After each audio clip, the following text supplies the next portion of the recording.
The tactical issues, yes. The fundamental problems that Uganda is facing today, like the lack of the public spirit in public service, are not a side effect of Uganda's reform process that can be fixed. I think they were produced by the very system that created the economic success. You know, when Uganda started reforms, the ideology was that we must shift the control of the economy from the state to the private sector, from politics to the market. Decisions must be made based on market rationality rather than based on political decisions. So we privatized public enterprises. We liberalized the economy, deregulated many sectors of the economy. And the justification for those actions was that governments, this was an ideological position the government of Uganda took. Governments are inherently corrupt and incompetent. They cannot manage businesses. They cannot manage many things. That's why we should hand them over to the private sector, which is in itself not a very bad idea. But the justification of privatization and liberalization as because states are inherently corrupt and incompetent created a self-fulfilling prophecy. Because for then, if a person governing a state parastatal was incompetent, the solution was not to transfer them or to fire them. It was to privatize the enterprise. If officials of a particular state enterprise were corrupt, then they say that is inevitable because of state ownership. The best solution is to privatize. Now, what has emerged over the years within the management of the state is that individuals in the government can be incompetent, can be corrupt, and there is no punishment to them because that is inevitable, that is what is expected.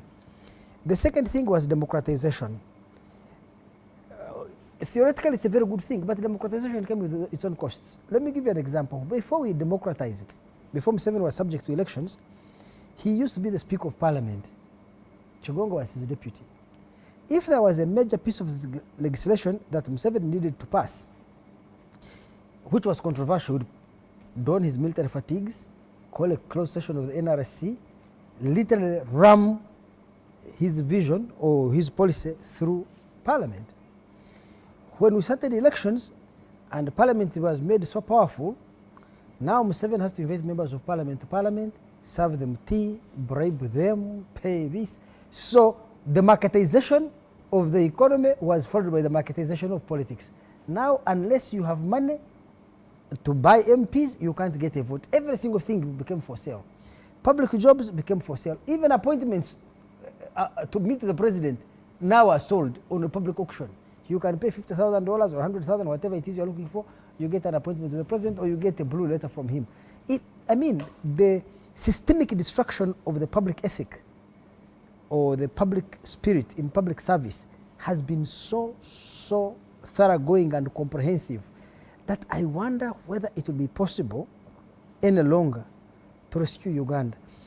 In fact, I've been thinking, who will be interested in the management of Uganda, making it a better place? Let me give you an example. In the year 2017, 2018, ADB gave us money, about $288 million to do roads in Kampala. In the year 2020, we actually gave out contracts. It's now 2025. These contracts were awarded 5 years ago. They have started construction. The construction has been going on, like me, I live in Luzira, for the last 2 years. There is no progress on it. The contractor who got the contract does not have the capacity to do the work. In fact, that contractor bidded below cost. The KCCA people at the time did notice that the money he was bidding to do the road was below what was capable. But you could not award the contract to a person, the second highest bidder. You had to do the lowest bidder. So they wrote to ADB saying, we would rather you give us, because ADB, the funder, has rules. You have to give the lowest bidder. But they wrote to ADB saying, please, can you allow us to vary this? Because the lowest bidder is joking. The money he's bidded for is too low. ADB refused. There was nobody in Uganda to call ADB, because ADB, we are shareholders in ADB. We have a bigger say there. There was no one to carry the torch and say, ADB, please, save us from this contractor. One time, the consultant on that road to Luzira, the road to 6th Street, 8th Street, 7th Street, 5th Street, was not even signing the completion certificates of the contractor, and I think the two must have been colluding. For months and months there was no work. I went to KCC, what is happening? The consultant said he's not signing, that's why we can't pay the contractor cannot do the work. I had to go to Kasaija. Imagine me, a private citizen, go to Kasaija. Can we call ADB? Can we have a meeting? They called ADB. The ADB.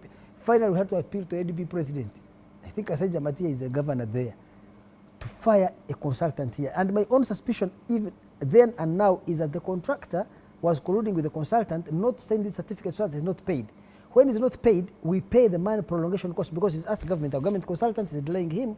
So if he goes 6 months without work, every day we pay a daily rate for all the equipment, all the stuff he has there. He's not doing any work for us, we are paying, right? So he can compensate. If you're a contractor, it is easy for you to compensate for the low bid with prolongation costs. You can delay the project and then claim it's the government that is causing it because of its consultant, and then you are paid huge prolongation costs. So I every day ask myself, who is there to promote Uganda's national interest, to ensure that this result comes? I told you last time, in 2015, I chaired the investor conference on the Jinja-Kampala Expressway. Construction was supposed to begin in 2019 and be finished in 2023. It's now 2025. It is last December that they issued RFPs, a request for proposals. I mean, if you commence a project in 2015, by 2020 you have not yet even started. SGR, when did it start? 2012? We are now 2025. They just signed a contract. After 13 years, trust me, they will finish construction maybe in 2058 when Museveni is running for his 100th term. Then you have, right now we're about to run out of electricity. I can tell you in 2 years, Uganda is running out of electricity. If you take 17, we discovered oil, I think, in 2006. It's now coming to 20 years. We have not yet exported 1 liter of oil. Ghana discovered oil with us. They've been exporting since 2010. Do you see? So something in the government of Uganda, the ability to take the interests of the public seriously is not there. Okay. And for me, this is, listen carefully, my grandson Timothy. This is intriguing because the government of Uganda has a democratically elected government. You cannot even say, it is empirically, you cannot say that this is because you have people who are entrenched in power for so long, so they have lost, they are not accountable to the public. If you look at elections in Uganda, every election, Timothy, every election, about 67%, that is 2/3, 67% of incumbents in parliament, except from 7, in parliament, in local councils, are defeated. We have a high anti-incumbency bias. This current parliament, there are 529.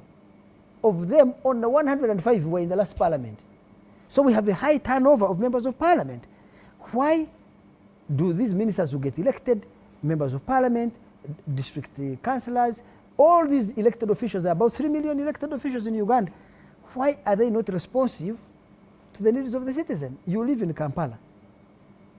It has MPs, it has councillors, it has mayors all across the different divisions. This is one continuous garbage dump. We have free social media, free traditional media. We come here and complain.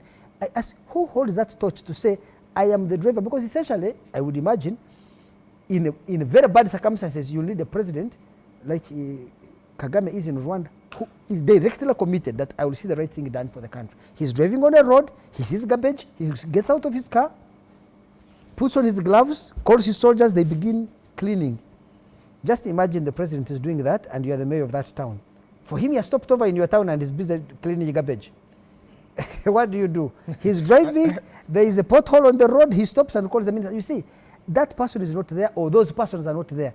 I don't know where the center of Uganda can be, because I think the public spirit, the public spirit in public service in Uganda is dead. So you have this expansion of private wealth. You can drive from Kampala to Namugongo, from Kampala all the way to Kiengera, you can drive to far away out of town. People are building beautiful homes, buying expensive cars, doing apartment blocks and shopping malls, and all this is explosion of a middle class, explosion of private wealth. But the other party, the state, who comes to provide roads, to provide healthcare, to provide education, to provide water and electricity, is actually either incompetently doing so, except for water and electricity, but for other services, the state is either absent or incompetent. And for me, if you ask me, the worst legacy of Museveni's presidency is the destruction of the public spirit in public service. Okay. That we have lost a collective vision, so that public work has become everybody's out there for what is for their private gain rather than what is for the collective good.